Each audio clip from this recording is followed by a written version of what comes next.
So don't just follow the money. Okay, you can follow the money. Okay, but make sure that you know what follows The the money. money. Okay, what follows the money.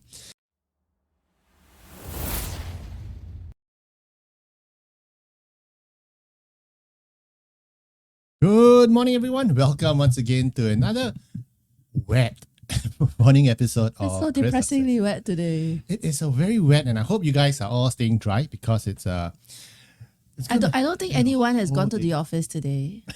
First of all, it's still the June day. holidays. June holidays. And it's raining. It's been Yeah. raining the whole night. But yeah, here we are in our office. Yep, Just up and today early we decided just for you. to go live. Yeah, and it's once again, if you're wondering why the studio looks different, it's because this is not the studio, this is our office, just like in the good old days. But Coffee. for those of you who are just tuning in, who may not know us, my name is Adrian, and I'm the CEO and founder of Career Agility International. And together with me is Yen, our co-founder and executive director. Who's barely awake. Who's barely awake. And we are Career Agility International, and we are the career experts who help you with your career to make sure that you achieve career longevity, career happiness, and career success. So today we have a light-hearted topic. So it's light-hearted, meaning that we might accidentally reveal one or two tips and secrets. Secrets. Secrets. That's what our listeners on LinkedIn, and I want to have a special shout out to all our Spotify clients, our Spotify listeners out there. We love you. Okay, with the channels growing really, really fast, please smash that like button. I always wanted to say that. Subscribe to us on YouTube. And Spotify and all the channels that we are on, and Yes. also share with your friends, especially with your friends who think might have career challenges or might be in a career crossroad. Just spread the joy, spread the wisdom, and spread the entertainment around. I promise I will try to be serious. So today it's quite an interesting topic we're gonna share with you today because it's about bad advice. Yeah, we see a lot of TikTok videos, Instagrammers. I don't know who these are, but they look awfully pretty, And very young, and so attractive. Yeah.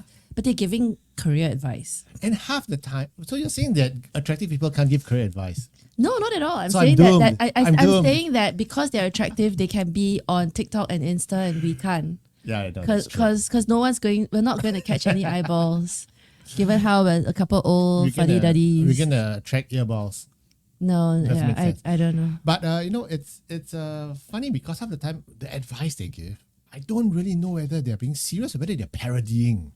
But no, hang on. And sometimes it's valid, but I think in different markets, I think it would work perhaps if you were In the US market. hourly rated worker in the Okay. US. Yeah. But I don't know if it will work if you were a 50-year-old Asia Pac channels director. Yeah. Just saying. No, that's true. That's true. So I advice given freely Yes. is best taken with caution. I think the best advice is the advice you pay for. Yes. Just saying. And I learned this from my financial advisor. So if you And- pay your financial advisor, there's a higher chance that this individual will give you really objective advice. But if you get free advice from someone who's selling Might as well, a product, honestly, you might as well get from ChatGPT. well, I Free don't advice, you know. might as well get from ChatGPT. Financial advice, I don't know. I don't Because know. they ChatGPT, you have to reveal everything to ChatGPT. You know, how much have you got stashed away? Yeah.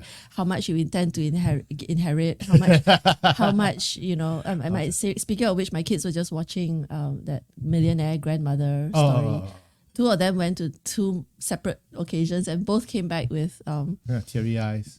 no, apparently not. But anyway, speaking of which, so you got to think about how Yeah, much I'm you're curious. gonna I'm be curious. inherit. So we're talking about this movie, this Thai movie called It's How to apparently a tearjerker. How to Make $1 Million and- before Your Grandmother Dies. No, it's a really good movie. it's a movie that's intended to tug at your heartstrings Yeah, it did. about relationships. It did. And all that. I No, I had to go through like 2 packs of tissue. you watched it? Yeah, I watched it. Okay, It was wonderful. really? It was very nice. I was told the ending could have been better because the kid in the end just tossed the Oh, flower badly.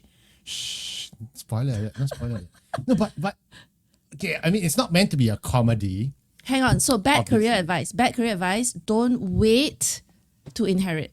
Just in case you do not get the inheritance because the old person decided to change his or her will. Bad career advice. Don't wait to inherit. Okay. That's bad career. Yes. Okay. Anyway, When your wealth is predicated on someone. how did we get on this? No idea. We were talking about ChatGPT and how it might be unsafe for you to reveal all of your financial, your entire financial plans and situations, Okay. expecting to get relevant advice. And of course, you got to wade through all the results as well. So AI, I think, is usable up to a certain extent. Yeah, correct. So we're going to give you some good advice about bad advice. Remember this, okay? The best advice is the advice you pay for.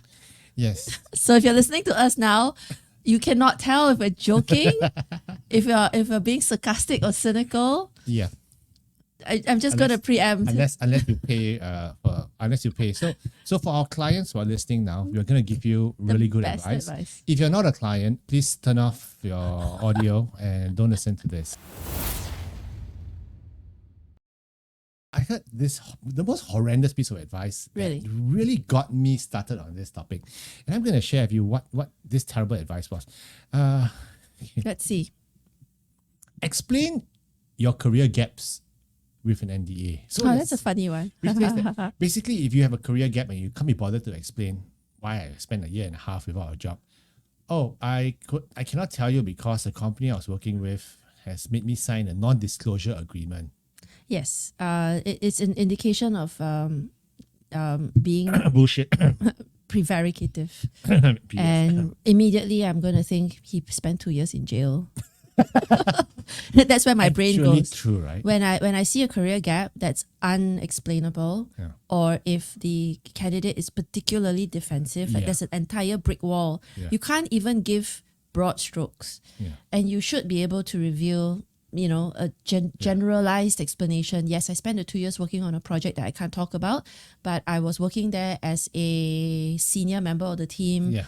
To try to create a platform, and the platform's not ready, but I can't reveal too much. And so, but I used tool A, tool B, and I worked with three other There's some people. degree of information which you can share. Some high level But information. If you're going totally on, if I tell you, I have to kill you. Nonsense. Then that's nonsense. Nonsense. My brain says our friend was probably in jail, incarcerated, and was just released. That's why he's looking for work.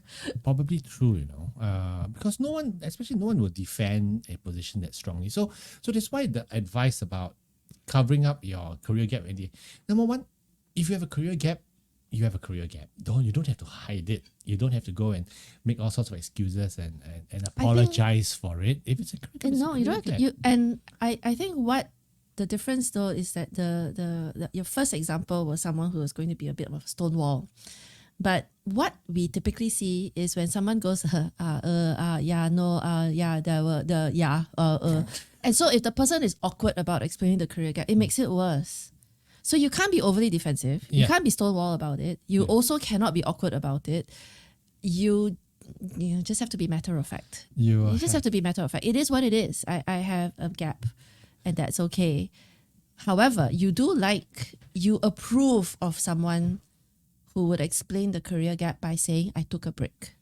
I actually do. You do. I do. I know you're not so. What do you think? What's your impression of the person when the person says, I needed a break? In the old days, I would think the person had a meltdown and he was not functional anymore. But today, because of the emphasis on mental wellness, on emotional health at the workplace and everything, and the very real situation of people needing a break, I think it's okay. And especially if you're able to show a history of stable long tenures, I think it's okay. 6 years here, 5 years there, 4 years there, and then a 1 year break. And then you jump back in again, and you can explain why you took a 1 year break. Okay. So the difference is that the break was past. Yeah. Meaning that in my current conversation with you as a candidate who had a break, I'm actually still working. And I had a good another 3-4 year run. Mm-hmm. So the break was 4 years ago. But even if I'm in the break now, yeah, I think I'm still not. I'm not going to hide the fact that I have a career. I'll say I'm on a career break. What's your apprehension? I will never advise someone to say I needed a break. I'm on a career break versus I needed a break is different. Yes, I'm on a career break is the same as I need a break. No. Never. I don't No. recommend. I don't recommend claiming a break. Again, because even though it's more acceptable now to talk about mental wellness, I'm going to say that in the final two candidates, I'm going to take the one that does not display any mental issues. It's not true. fair. That's not fair, but that's true. It's not fair. That's true. But And once again, so- I'm saying if I'm on a career break, means that, okay, so imagine I worked for 15 years. Okay, I got retrenched. Yes. I got a huge Payout. packet. Yes. Okay, Yes. and I'm on a career break. I don't need to work for the 1 year. Yes. And after I've run out of money and the alongs are at the door, all the money lenders are wanting their money back from me, right? The bookies and everything. And now I got to get a job. Okay, I'm just kidding about the bookies. But can you imagine that? Then I said, yeah, so now after 1 year of a break, I've seen the world. No, I've learned 3 new languages. I've built huts and orphanages for kids in Thailand. Now I'm back looking for a role. Okay. So have you noticed that you did not stop at I took a career break? You continued to talk about what it was that you Yeah. engaged in, all the activities that you Yeah. engaged in, and you contextualize your story with I got a huge payout Yeah. in my previous role. It's very different than Yeah. someone who just couldn't hack it, quit by rage quit, and then couldn't land, and then a year later had to find something that was less than ideal. 2 years into that less than ideal role comes and talks to me, and my question is, so what happened between A and B? Yeah. So yes, you're currently employed in a less than ideal role, and my question is, what happened in that 1 year? And you said, oh, I took a career break. Full stop. That's not gonna work. Yeah. Yeah. That's not gonna work. And I still stand by. Yeah. And it's fine. Wait, It's fine. I still stand by. Don't use the word break. Okay, well, then what do you use? Depending on the individual. No. How about this word? Oh, I was on a sabbatical. Again, you cannot stop there. You cannot stop there. Okay, so is the word But you realize that the better than word a break? yes, it is because What's a the difference? sabbatical. Sabbatical? Shut up! Let me finish. Objection, Your Honor. Let me finish. A sabbatical is an indication that you are going back to the same role. That's what a sabbatical usually means. Okay, you're going back to the same Or the role, same and company, you took right? and you took time off to study. That's usually what it means. That's usually. Usually, but we all know that sometimes people use different outfits to dress up a story. So yes, we do have those situations. But I will caution against using the word break ever, especially in a patriarchal environment. And a woman says I needed a break, and it's like, oh, she's flighty, flaky. And I don't know. unstable. But if you If have. a man says I took a break, and we're like, oh, he had a mental breakdown, and Yeah, no. I'm gonna say this. You're being very judgy, but you're not the only one who's being judgy here. Because By the way, I am vocalizing and articulating and expressing what everyone is thinking. yeah, As unfortunately, unpopular that's as it true. sounds. Unfortunately, that's true. That's so exactly what So I what would Yen is trying to say is basically don't use the word break. Don't use the word break. Unless you're advertising for KitKat. You Then that's use the okay. word break and then continue to talk about what are the things that you engaged in during said break. Yeah. And it has to self-actualize. You have to grow as a human. It has to make sense. What if during my 1 year break, I didn't do anything except watch all Lord of the Rings videos, all episodes of Game of Thrones. And I just binged 1 year of. I think Game of Thrones and Lord of the Rings will not take you 1 year to finish. Probably a week. Okay. Game of Thrones. There was this one guy. There was a producer who watched all the episodes of Game of Thrones just to join the gang, yeah, okay. and he didn't sleep for I think some 4 days. Four days. It was quite funny. I saw a YouTube video anyway. But again, I don't think LOTR and GOT will take that long to finish. I mean, it's not a year, certainly. Okay, I mean, if you were to binge watch everything, basically, I'm saying, what if I did something totally unproductive for 1 whole year? Yeah, it's a problem. Yeah. Okay, so take up a course or Ve- something. vegetating is not a skill. But that's my It's life your goal. superpower. That's my superpower, my life goal. But so what we're trying to say here is this. Okay, it's okay to have a career. I'm trying to use the word. There's non-break. Okay, to have a career non-break.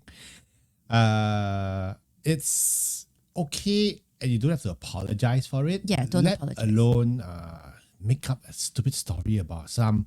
I was working as a spy, as a CIA. Don't go the I went NDA. to That's jail. Terrible, terrible advice. Okay, please don't. I got arrested. and I had to wear ankle monitor, so I couldn't leave the house. Yeah, I know. Turn up at an interview with ankle monitor. That'll be fun. Oh dear. Beep, beep, Oh beep. Oh, dear. sorry. I got to call my parole officer now. Okay. Again, we want to set this. We're not. You know, being biased against. You know. Yellow ribbon. Yeah. Yellow ribbon. Pro yellow ribbon. People deserve a chance. So, if you're an employer, try to figure out what the real story is. A lot more than I think a majority of the individuals who do have those breaks are awkward about explaining it. So you want to have a bit of compassion to try to take it, get it out, get the real story out. And once you hear the real story, probably it's a non-issue. Yeah. More often than not, it's just a misalignment of values. There's some sometimes, honestly, the guy can't or maybe find it's a health scare. or maybe, There are all sorts of things. that's okay too. Or maybe the market is just terrible. Yes, and you can't find a job for 1 year. That's fine. And I think given the state of the union today in our global markets, it's actually quite normal to have stop-starts in your career. It's quite normal to have gigs and multiple jobs at the same time. Okay, instead of career break, career pause. Well, I think, hang on. Question. Why does it have to be a pause or a break at all?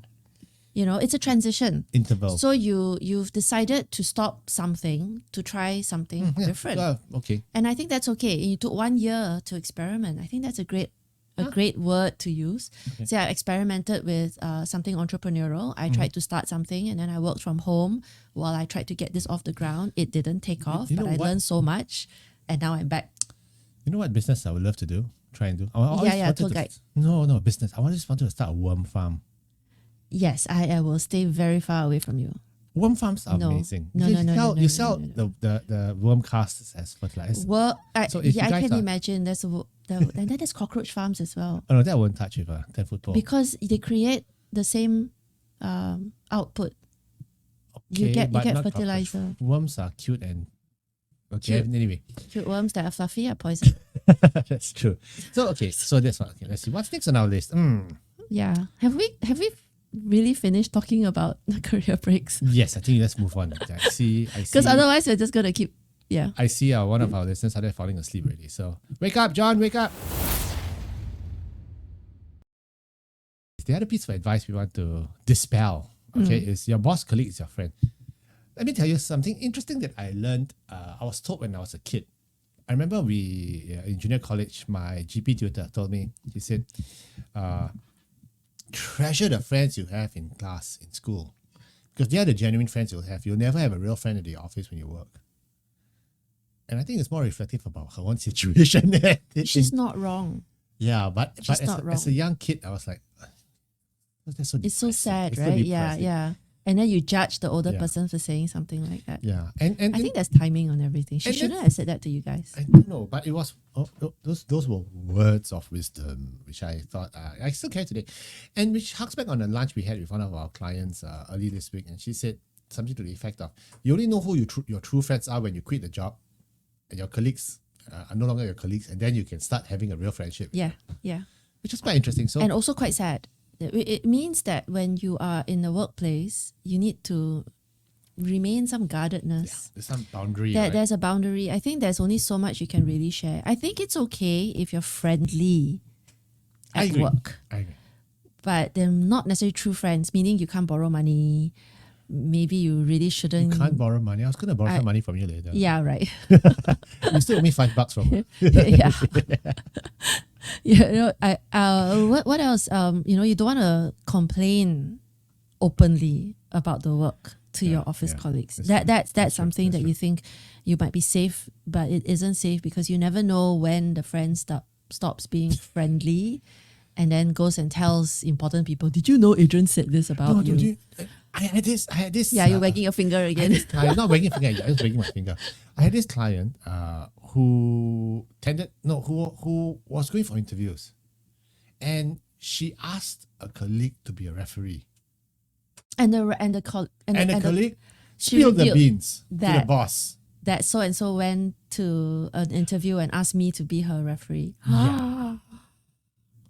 And the boss got so upset, the boss fired her on the spot. That's so sad. So I think there are safe things that you can share to the friends at work. and we have to categorize them as friends at work. Yeah. So you can talk about your health issues, you can talk about your mother-in-law issues. You can talk about that strange looking blister on your toe. You can, yeah. You can, oh goodness. Or hair loss, or you can talk about sales. It's like, oh, there's a great hack from somewhere to do some great recipe. But I think you got to stop short of commenting about the bosses. So I think don't assume that your boss or your colleague is your friend. You can be friendly to them, they can be friendly to you, but be very guarded, have boundaries. Okay, that's very, very important. But you also don't want the boundaries to the point that people feel that you are insulated and unfriendly. So there's a certain playground behavior that you still have to have. That means you need to play good with everyone. That's true. You can't just isolate yourself. Yeah, that's true. So because there's this whole thing called team bonding that needs to happen. So you fake it lah. And when you travel, friend, can you imagine when you That's true, travel actually, with it's your fake. colleagues, when you travel with them, and then there are all these events, and then there's dinners, and then there are drinks, and then loose lips, Yeah. and then you have your inhibitions go away, and then people see you, say true. something very dangerous. That's You true. just stay on guard. That's why whenever I go for overseas trips and all these drinking binges, I always make sure that I don't overdo it. You to the sound like you've point- done a lot of it. Yeah, I have. But I always make sure that I'm not to the point where I start spilling my guts and go like, hey, the boss is a jerk, or whatever it is. Or start saying things like, somebody's sexual proclivities because you saw them doing something. Yeah. I think that would be really so you got to dangerous. zip it. So you got to watch Yeah. it, okay? Especially if you can't hold your alcohol well. So, No. okay. So now that your boss and colleague is not your friend, exercise caution on that. I think that's one of the fundamentals I will teach my kids when they start work. So sad. Yeah, that's so sad. This is another piece of advice which I hate, and I just wrote a long ass article about it last week. Yeah, a very salty article. Yeah, okay, very salty article. Go to Adrian's LinkedIn page and look for the article. Yeah, the article is called basically the piece of advice here is called don't not to follow. It's called always follow your passion. Never listen to someone who says always follow your passion Yeah. for so many reasons. Passion is a strong word that I am starting to cringe every time I hear. Just sharing a lot. That's because I view undergrad video interviews a lot. I am passionate about. I view easily 1,000 every 2 to 3 months. I'm watching these YouTube, not YouTube, but these are mock videos. My condolences. Well, it's an assignment. Okay, yeah, pay some of the bills. And it's important that I think a young person practice. Yeah. So having the tools to practice is a good thing. But can you please not use the word passion? I mean, if you're passionate about saving the planet, yes. Passionate about numbers. I'm passionate about doing my work really well. No, passion is it's a very powerful word, which I think you need to be careful about using. So you can say I have a strong interest in, and that's okay. Yeah, I think so too. Just say I have a strong interest in finance, strong interest in healthcare because of whatever. That's okay. It's a bit hyperbolic to say that I'm passionate about this. No, but the point is this now. The people who tell you to follow your passion, and then you go and follow your passion, you quit your job, you start a worm farm of yours, and then you end up thinking that hey, why am I it's not paying the bills. Goodness, no, the passion doesn't pay the bills. Or after 6 months you find out, hey, this is getting boring already. I don't know. Yeah. Passions don't last forever. That's not true. I think some do. I think you can, if it's a true passion, collecting art, Okay. there are certain pursuits that are it qualifies as passion. Yeah. The issue here, I think what you're trying to say is that when the passion becomes work, It's not fun anymore. there goes it suddenly become an administrative nightmare. You have to keep the dynamo going, I see and your the whole point. momentum. I see your point. It's just a pain in the ass. I'm after a passionate while. about cooking, but when you have to cook like 6,000 meals in a Yes, day, exactly. like, It's no longer it's work. Yeah. Or you're passionate about, say, a sport. But when you start training for it, no, it's not fun anymore. it's not fun because there's so Because you're on a professional level. and the there's no more physio, joy. the Yeah, pain, the sweat, and the 4 a.m. workouts. Yeah. That's no fun anymore. So you can be passionate about swimming, but until you gosh, I had to start training properly. Yeah. It becomes work, and then it becomes a grind. So anyway, I'm just saying, be careful about the word passion. Yeah. And I wanted to highlight this. It's okay if you don't have one. Please don't kill yourself. And I'm specifically talking to a younger audience here. Sometimes they feel this guilt, when an older person tells them, say, you should follow your passion. Yeah, but I don't have one. I don't know what to do in my life because right now I'm spoiled with choice.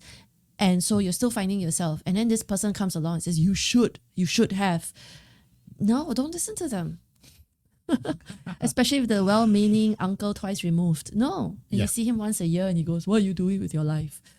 I just realized that every time I quote someone, I change my voice. Yeah, you do, right? Again, just saying it's okay if you haven't found your soul. Work is a means to an end. Yeah. It's okay if you're not working in your passion, because if I were passionate, I'd be in some historical place doing some digging for archaeology and specimens in some Egyptian tomb. I never took you for... And I never took you for worm farm either. We're allowed to have multiple interests. Yeah.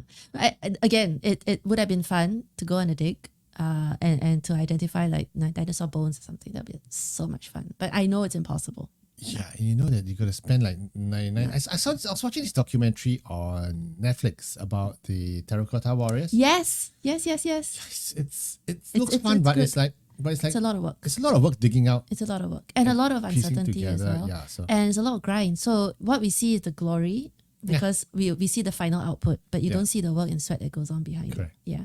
But you'll also notice that my interests are always in the historical side. I love those Yeah, documentaries you've always as well. said that. Yeah, it's true. Yeah. So again, So once again, that's why the advice is don't give up everything just to follow your passion. Okay, I think the advice that we give is follow your interests, what you're interested in. go with your strengths as well. Go with your strengths. Go with your strengths. Be so good at it that after a while you become passionate about it because you're just so damn good at it. And if you're not passionate about it, it's okay because it pays the bills. Yeah, exactly. And you can find your passion elsewhere, like Exactly. feeding. Can I just tell this story? Yeah, sure. So many moons ago, an entire department of credit officers were retrenched. Oh, Most of the credit officers were women in their middle-aged 40s type women. Then there was this one strapping young individual. He wasn't young, but he Okay. was different than the rest. And he had a bandana. Wow. He wore jeans. Okay. He had a goatee. And he looked wrong, as a credit officer. I was going like, hang on.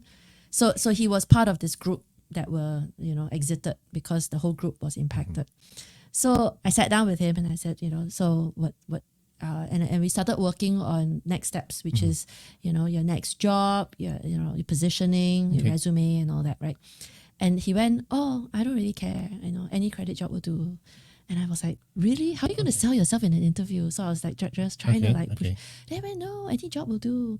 Then I found out his real passion was motorcycles. oh. So he wanted a 9 to 5 dead end job that had no other obligations. He was not interested in accelerating his career at all. He just wanted to ride his bike. He just wanted to ride his bike, and so he would spend more time at the shops, fixing bikes up, and just talking to all the rest of that. He should work at Harley Davidson. So you say, right? Yeah. But then he very clearly said, no.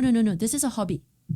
This is a hobby. Okay. It's a passion. Yeah. And work is work. Yeah, it's a good idea actually. Separate And the two. so I was like, great. If you could, clarity. But it'd be great if you could marry the two ideally, but it doesn't have to. Ideally, That's what you're saying. I'm right? saying You it don't didn't have you to. don't And have also, to this marry was a time when maybe he wasn't thinking that far ahead. And You know I why? was really You know just why? here to help him with You know his why? resume. And at the risk of sounding like a boomer, because he's Go young, ahead. he doesn't have bills to pay yet. Hang on, he was almost 40. As I said, Almost.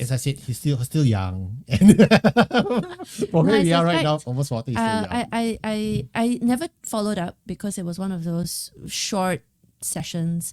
But I found that to be remarkable at the time because I was still fairly new in the world of coaching, trying very hard not to judge and going like, wow, So meeting someone who has such clarity about world of work and his interests was like, good for you. So I'm going to be very judgmental here and I'm going to say what's on everyone's mind.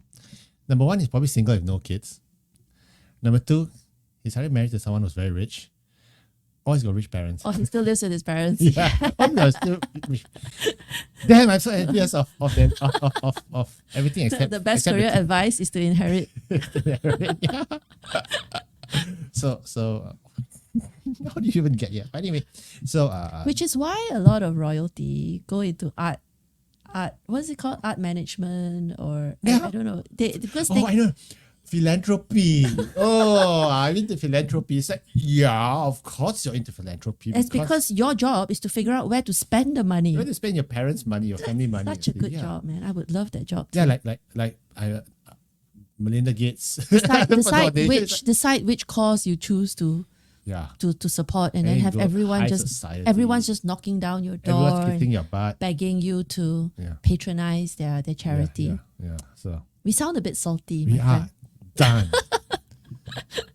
My parents lah, grandparents lah. Yeah, lah. That's why lah. There's no generational wealth where we come from. Why couldn't they like just invent Thing, right? just buy a plot of land in Orchard Road back in the 40s or something? Yeah. Anyway, I think somebody in your family would have squandered it before it came to you, lah. Actually, that's kind of true. That kind of happened on my mom's side. But anyway, that happens. So Shall we move on? let's move on. So for those of you who just joined us, we are talking about bad career advice, which we have seen and heard very recently. And one of the things is never reveal your salary to the headhunter. Never reveal your salary to the headhunter. That's what they said. And the rationale is there's a big push, right, from the West about privacy and data protection, and that the logic is you should not reveal your next jobs. The compensation from your next job shouldn't be predicated on what you're currently making. yeah, Which is again not wrong. not wrong. Not wrong. Not wrong. But if you choose to negotiate without revealing Yeah, your, there's no your basis position, for it. Yeah. it's a little bit. It can become very fractious and Yeah. adversarial. I think adversarial. So then it's- it's like contentious and people It's don't get it. okay to not give the actual figures if you don't want to.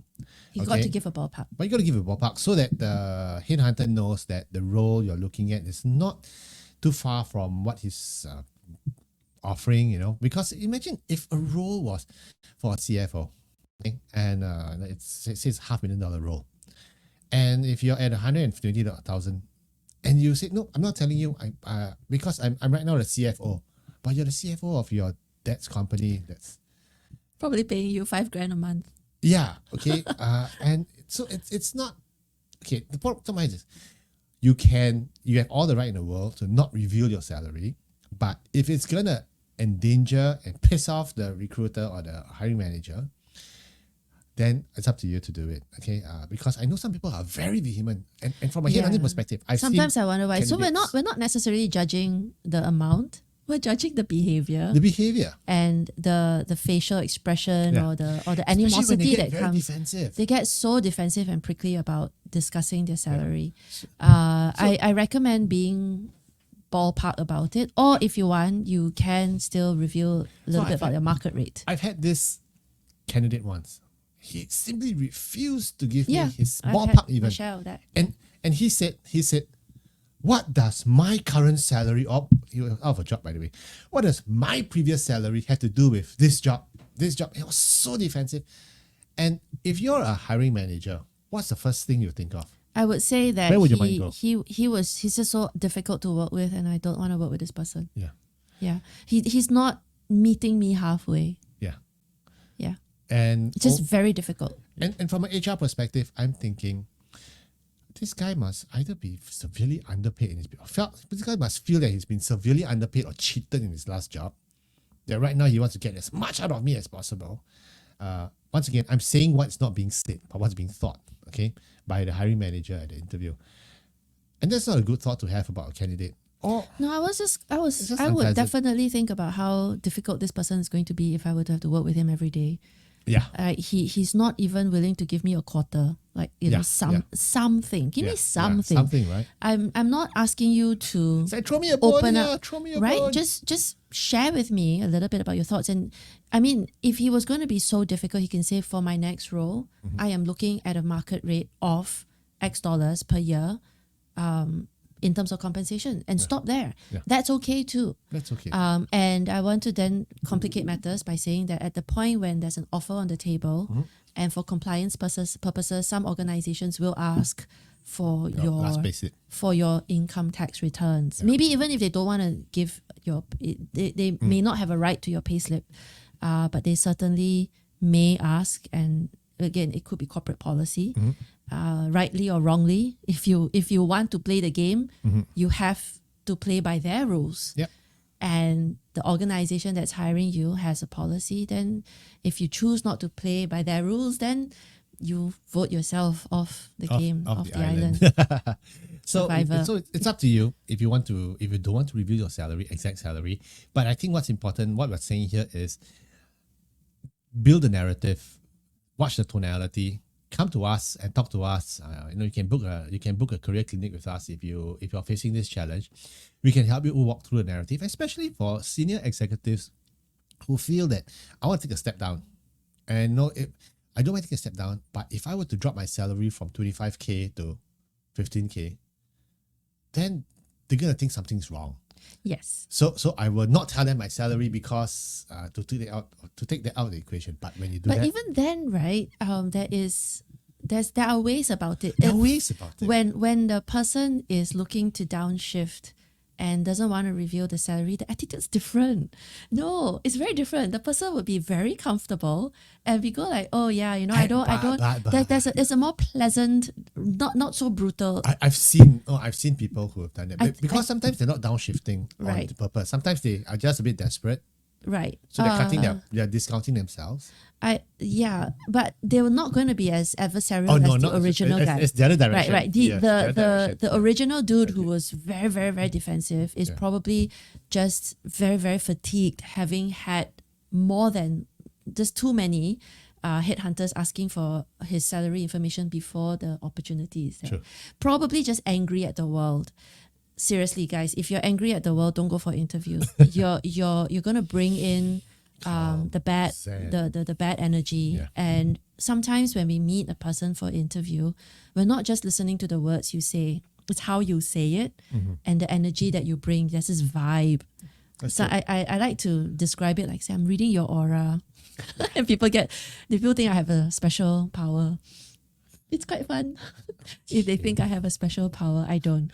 To kind of read the vibe in the room, that this person has been bruised or is angry or is frustrated. So if you're not in a good place, come talk to us and we can help you through your but give some perspective and help you. We're gonna provide some you with language. some career therapy. We sit on our We couch. do a lot of that. And we walk you through. Tell me more about your childhood. There's no couch. No. No. This is an uncomfortable office chair. Which is interesting because this leads on to the next piece of bad advice. Yes. Follow the money, which is That's not actually bad. okay. I mean, As long as your brain is prepared for what comes with the money. no, it's like Jerry Maguire. Show me the money. Nothing wrong with that. But once again, if that's the only thing you're gunning for, Yeah. then you might be in for a Well, as long as you're roller prepared. coaster, right? That's the thing. So with a lot of these advices that we hear, it's always something that continues from there. So Reminds me of- follow the money, yes, because you're young and you're trying to maximize your revenue and earn as much as possible. And there's no but. Follow the money. Be prepared for what comes with the money. pain. There's going to be a lot more Misery. expectation because with an increase in the salary and the increase in the money, the expectations are exponential. It's not linear. It's not linear. It's not linear. So for every unit of money, it is maybe quadruple the stress or the expectations. We had this client, and I just spoke to him yesterday, and he got a glorious 40% pay jump. Nice. We helped him to land that role. remember? Yes. But he's saying that the workload and the stress is almost 100%. So it's painful. But we told him that it's a learning process, and the nice thing is he was still young, so it was It's a baptism of fire. It's funny how with the money, and you're thinking, gosh, I can do so much, but now I've got no time to do anything with the money. And the funny thing about And the the money, best part is the kids get to enjoy your money that you bled. you hear that, kids? So, and the thing is, that increase in money is only fun for the first 2 or 3 months. After that, you don't notice it anymore because it goes away to Yeah. It's called diminishing marginal utility. Yeah, it just and lifestyle creep eats it away faster than you can. Your Lifestyle creep. That's another big point. Yeah. So watch out for that. So you after a while you're realizing that hey actually, so don't just follow the money. Okay, you can follow the money. Okay, but make sure that you know what follows The the money. money. Okay, what follows the money. So I think that's Sometimes the money comes with questionable practices. To get your commissions, you might have to preload orders. You might have to entertain, and there's sometimes you know that there are roles that can be very, very tricky to navigate. Yeah. Watch out for those. Yeah, watch out for those. Yeah, what follow the money. Yeah, but have a long hard think about it.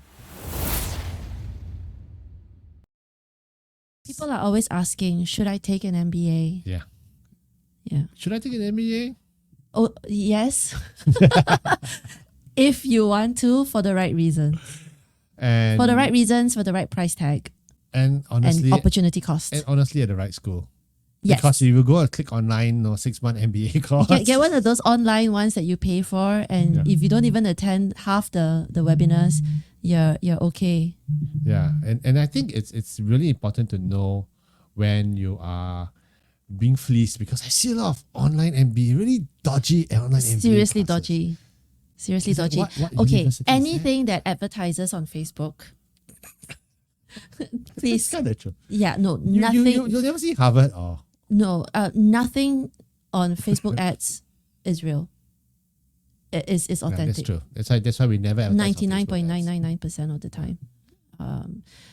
So scammy. Yeah. So scammy.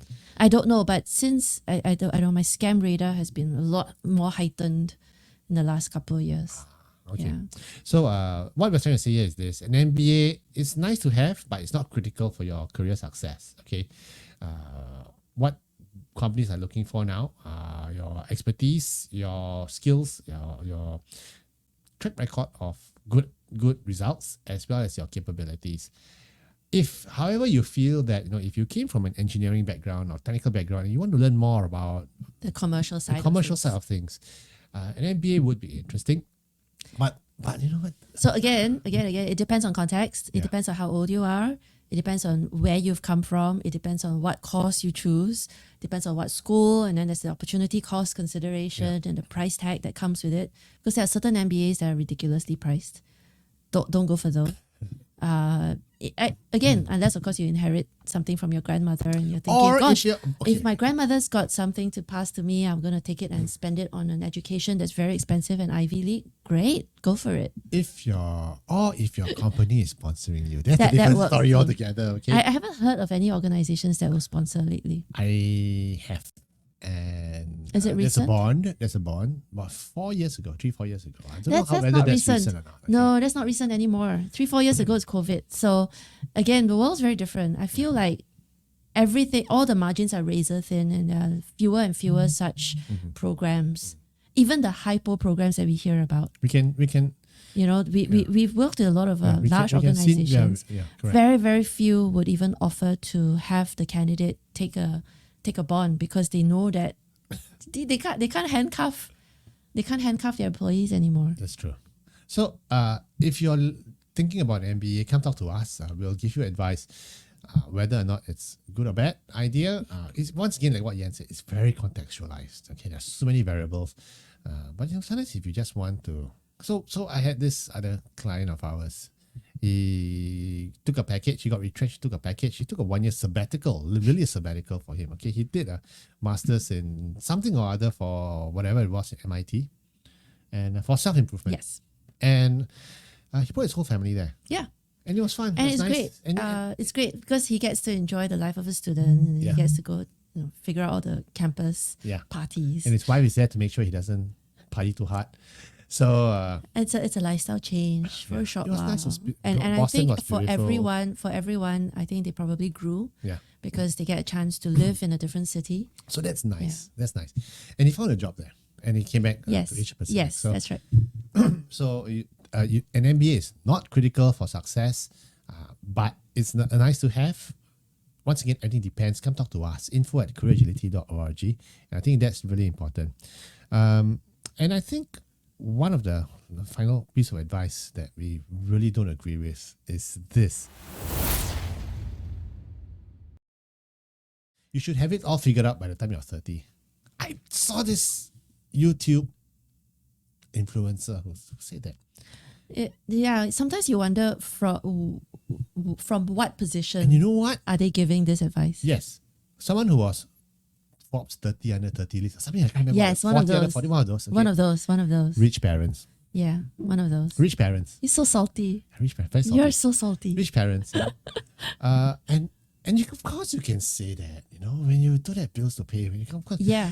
So I'm salty not because they are successful. I'm salty because they are making everyone else who had to slog make it sound like, what are you slogging for? Why are you striving so hard for? This is so easy. I found it. I found my Yeah, it's because you had an investment from mommy. Yeah. And I also wonder about Jack Ma type of advice. And he said that in your 20s, you're supposed to do experimenting. You're supposed to try everything. In your 30s, you're supposed to define and deepen your skills. And then in your 40s, you accelerate and lead. And then there's something else. I remember listening to him and going, well, that's good advice. And so it's okay if you haven't got anything figured out, although there's a certain undercurrent in his message as well, this Jack Ma's message, that you should have it figured out by your time you're 30, because in your 30s, that's when you solidify your foundation. Okay, and I think we need to define what figured out means, right? Right? Yeah. So figure out, if you want to do a career pivot in your 30s into something completely different, if we were to follow the wisdom that has been out there in the internet, then you shouldn't. You should stay the course. Yeah. You should solidify your foundation it's a worst and all that. outcome. So So I think everyone's going to be different about it. If you figured yourself out, and I used to, how when we're young and the teachers would ask us, what's your ambition? And of course, given how like so stupid I was as a kid, I'd be like teacher, lawyer, doctor, those are the only options. Yeah. Fireman. And no, not fireman. And never figured it out. I never figured it out. And even way past uni, when a headhunter asks, so what do you want to do with the rest of your life? Or what do you want to do with your career? I'd be like, I don't know what I want. I know what I don't want. That's fair. And then to add fuel to the fire, when I got an offer from my first ever job, I wasn't keen. I wasn't keen. But my dad said, just take it. Yeah. And I took it. I was so myopic. I took it. Why? Because I wanted to go on holiday. Oh. So accept the job. So you wanted to get out of the way and So I accepted the offer in like January or February. Yeah. We started work in May. So we still haven't graduated at that time. Okay. And had the best last semester ever. And then the moment the last exam was done, next day Work. flew off to travel. Oh, okay. Traveled for a month and came back the next day to work.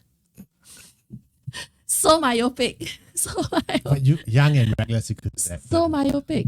And so I'm saying it's okay if you haven't quite figured it out. Don't let anyone make you feel guilty that you haven't quite figured it out. We know 50-year-olds who haven't figured it out yet. And they are successful in what they do, just they haven't figured it out yet. So and that's okay, yeah. That's okay. It's fine. It's okay. I think life is a journey and you can. So I used to be very envious of the friends who knew from day one they wanted to be a pediatrician. Work their way through, and it was just very, very focused, laser beam, step by step. And eventually pediatrician. Till today, still pediatrician. And I think I actually feel I'm gonna be flamed for saying it. I actually feel sorry for people who figured out what they want to do, which means that they haven't really explored other things. that's outside of what they want. I mean, I figured out I want to do when I'm To 20, some 30. extent, but There's like so many other things you can explore. Okay. but they are so clear about Like what my they older want, brother. and now they're helping little children get better. I know, like my think it's a older good thing. brother. Okay, Yes. went through medical school. He always wanted to be a doctor. He became a doctor. He still is a doctor right now. Yes, of course. But he still yearns for maybe I should do this. Maybe I should start a business there. But now he can do his side but he hustle doesn't want to do it anymore because he's old. past his prime. He's kind of retired now. Then he said, "What am I doing?" So I think it's one thing to know what you want, okay, but if you're so fixated over it, I don't know whether you'll get tunnel vision over it. And I think it's okay to be focused, and if you know what you want, that's great. Definitely make time for your side hustles and your other passions. Yeah. And we are allowed more than one. And it's okay if you're a one track pony. one trick pony. One trick pony. One track pony. Sorry. Coffee. So it's okay if you have just the one thing that you like, and that's okay. And it's okay if you want to explore other things. But yes, the older people will always say, yeah, I don't regret. And that's another thing, so we hear too much of this advice on TikTok and on Insta about old people at their deathbed and they're voicing their regrets about working too hard. No, if you're young, you work. You work hard. You work your ass off. You work your butt off. and of course make time to smell the roses. Yeah. So, Life is complicated, isn't it? it is complicated. You need perspective, It you is. come talk to us. Yes. Have you figured it out? I figured out from a very early age that I wanted to be an entrepreneur. It started out with my first skeleton business, and I enjoyed the experience so much. Okay, and do you know what? And then you had a few more. Do you know entrepreneur what was the experiments. fun thing about? My daughter Mia was asking me about what's so fun about being an entrepreneur and everything, and I said that when you're working, you work the whole month and then you get a salary. There's nothing really special about the salary. I mean, it's just money coming into the bank. But when you're a salesperson running a business and you sell it and sell something, and the money you collect the money, $1,000, it's like, wow, this is something like you can tangible. tangibilize the effort to it. It just feels special. And that's why I love even till today, when we close the deal, when a client comes and close the deal, it's like, wow, that's money in the bank. Not just for me, but for the company, but it just feels special. So I think you need to be a bit of an insane entrepreneur to or maybe we just need to experience it. Then you close the first deal, or maybe it's a salesperson thing. Explaining your philosophy helps understand. So anyone who's listening to you will understand the mindset that comes with someone who's figured it out. Yeah. Yeah. That's good for you. So I kind of figured out whatever direction it was open, but I knew I wanted to be my own boss. And that started my entrepreneurship journey. Several entrepreneurship journeys, some more successful than others, but it's a journey. And I think that for someone who has figured it out by the time they're 30, continue figuring out, okay?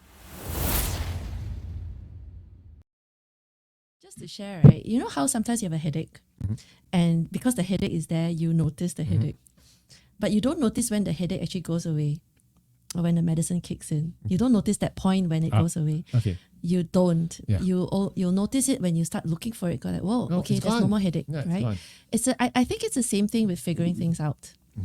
So yes, there are those who figured it out and will drive towards whatever that direction or the goal is. But there are those of us who just meander along, and then we reach a point, and then we look back and go like, oh, that wasn't I too figured bad. it out all along. That wasn't too bad. I figured it out all along, Yeah. So like I said earlier, when I've never been really clear about what I wanted to do, I just went with where the wind blew me, but I followed my strengths. And one of the things that never changed was the fact that I was helping people. I know it sounds really cliche because, everyone says that, in all jobs, everyone says, what do you want to do? I want to help people. I want to make a difference. To a large extent, and that's been the path that I led since I started the career and the headhunting business and the coaching. So yeah, there you go. I never figured it out until I look back and go like, I actually did. I did. Kinda did, Well, yeah. it's not clear, but it's it did. there. No, I think that's it's about the journey rather than the destination. Yeah, So if you that's want to why. say it that way. But Yeah. I spend half my time just focused on making sure my family is healthy and alive. What we're trying to say here at the end of today's session is basically you get a lot of bad advice on the internet. I mean, there's great advice out there and everything. Exercise your certain degree of discretion, of discernment. A lot, not certain degree, a lot of Take discretion. whatever people say with a huge shovel of salt, not just a pinch of salt, okay? Especially the ones you meet every Chinese New Year. Yes. Yeah. The nosy aunties and uncles. Yeah, and they're not just talking about your career, they're talking about your love life and everything else. Huh? Why you not married yet? Yeah. You get married. You gotta listen. How come when your children Yeah. coming? Then, So- and then when you have one kid, you go, then the second child. Like I said, the best advice is the advice you pay for. So if it's unsolicited, take it with a massive pinch of salt. And that's why you should contact us, info@careeragility.org. If you have any career questions, come talk to us. If you have any life philosophical questions you want to ask, don't ask us. Unless you want to be entertained by another 1 hour of humor. So have a great weekend ahead. And I think that, ultimately, your career is not the most important thing in your life, but It is I important. believe it is very, very important because it provides us the resources and money, time, and energy as well, like leftover energy to do all the other stuff which are important to us. So Scrolling through Insta. doom scrolling. That's what you do. I just go to sleep. Revenge. What is it? It's called revenge procrastination. Sleep, like nighttime revenge procrastination. I need my beauty sleep. Trust me, I need my beauty sleep. Lots of it. So anyway, have a great weekend ahead and see you next week. Take care. Bye.